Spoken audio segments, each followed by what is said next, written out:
Ground rules, no bullets. I've already seen enough of that this week. Detroit is the weed capital of the world. What's on the agenda for us today? I'm gonna look at Motown and I'm gonna show you where I grew up. Just the city. Real WTV.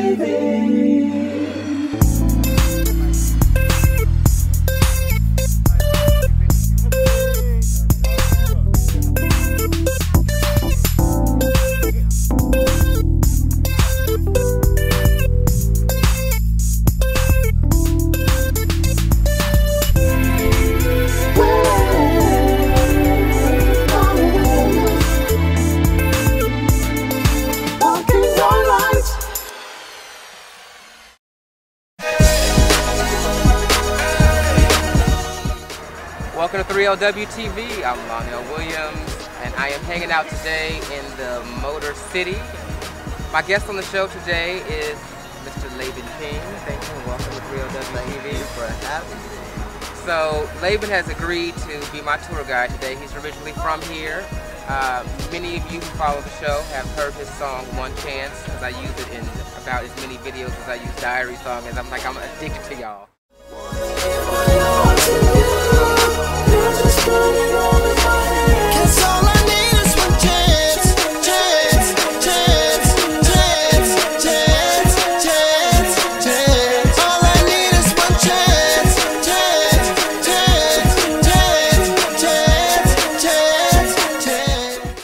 Like I went to YouTube and typed in Detroit one day, and it was this documentary that came up about, you know, like just violence, and I've never witnessed that in the city.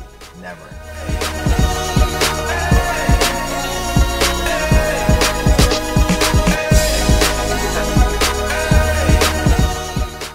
People fail to realize Detroit was the city that invented the middle class. Like prior to factories, especially in the automotive industry, you know, America only had either you were in the high upper class or you were dirt poor.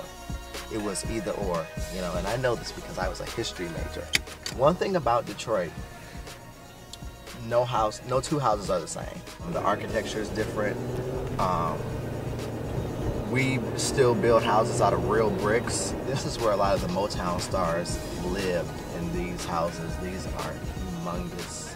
If you watch the movie, The American Dream, the Jacksons, this is the house that they auditioned. Barry Gordy lived here. As you can see, it's a very nice big house. And when did he move in here after he sold how many records? Motown's first #1 song was Hey Mr. Postman by the Marvelettes. The singer who wrote that song, her name was Georgia Dobbins, and she could not sing in Motown in the group because her parents would not allow her to, and to this day she never gave the real reason why. But basically she was just waiting for a letter to come home, and so the mailman didn't come, so she just started saying, hey, wait a minute, Mr. Postman.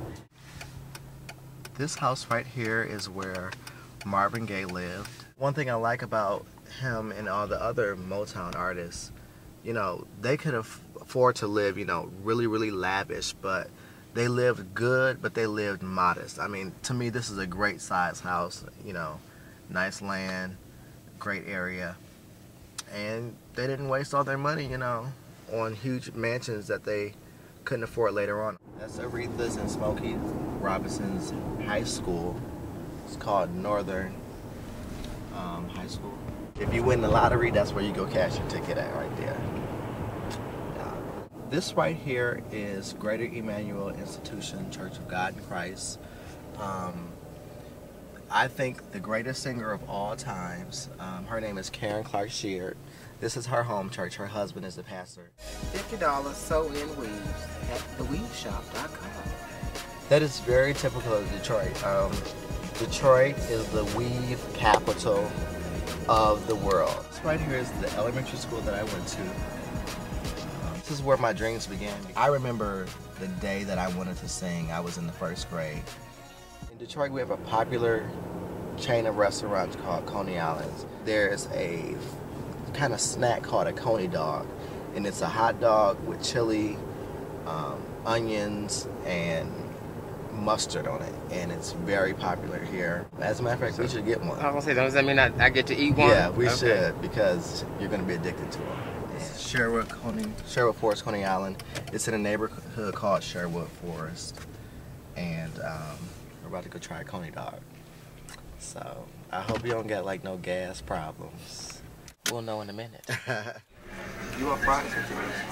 Yeah, I'll have some fries. I don't want anything, but I'll have some. Anything else? Y'all gonna make me start blushing.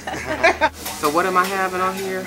You're having a coney dog with a little bit more on it.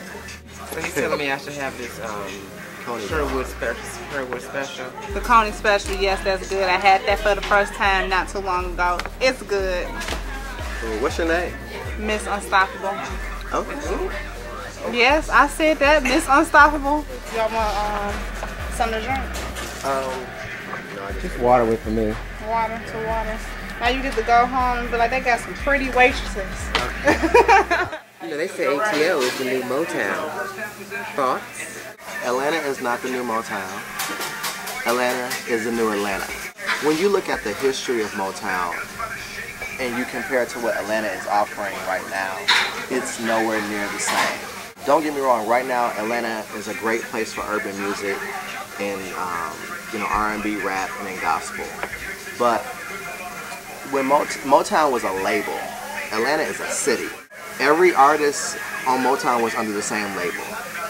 Artists in Atlanta like Monica, Keisha Cole, Ludacris, Gucci Mane, they are all under different labels that are not black owned. Keep it real. You can't compare a movement created by a black man with $800 who owned music to what Atlanta is doing right now. You have to remember, for a long time, for years, you could not make it in urban music unless you came to Detroit. That's why Gladys Knight came from Atlanta to Detroit. That's why Marvin Gaye came from Washington, D.C. to Atlanta. To Detroit. That's why the Jackson 5 came from Gary to Detroit, because you wouldn't make it nowhere else. Do you really think that 20, 50 years from now, people are going to be playing the music that's coming out of Atlanta? No. And this is not to discredit anything, because I think that Atlanta is doing the same thing that Detroit is doing currently right now, that New York is doing. We're making temporary music for temporary time. It was like you didn't even get a chance to finish introducing them. Thank you. Thank you. It looks interesting. And yeah, I better not have no gas problems still dealing with this stuff. I remember when Wendy Williams came to the city and she had one. She was raving about it for a very long time. So you know it's good if Wendy Williams says it's good. I look like a pig, but I gotta try this.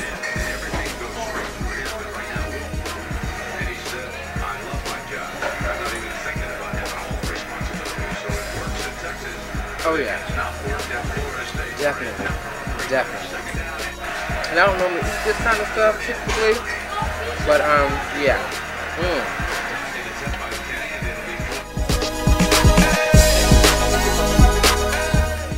Hey, okay, so I'm gonna play you a song from my album called Missing Amy. Missing Amy, it's a metaphor. I've never dated a girl named Amy. But Amy is like a metaphor about that perfect person. You were with that perfect person, but you thought that you could do better. So you let that perfect person go, and now you miss her and you want her to come back. So just listen to a little bit. Here it is. Shirley Rose was fine, but she played me cold. And Mary Jane got me high, but she did the same. Annie Mae made me cry, but she swore that she loved me. She had a cousin that really did, and it's got me bugging, 'cause I'm missing Amy. This episode of 3LW TV is brought to you by superturkey.com.